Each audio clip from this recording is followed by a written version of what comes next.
Alright, so here it is, a 2014 setup. We got 1, 2, 6, 7, 8, 8 boards.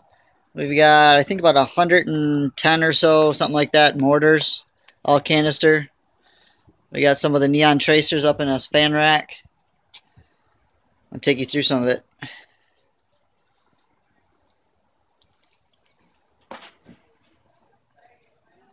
Chad, you see Matt?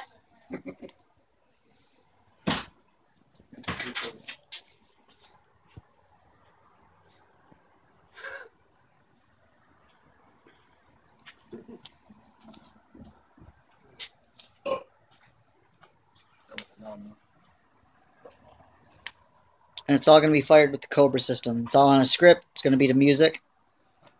Really? Yep.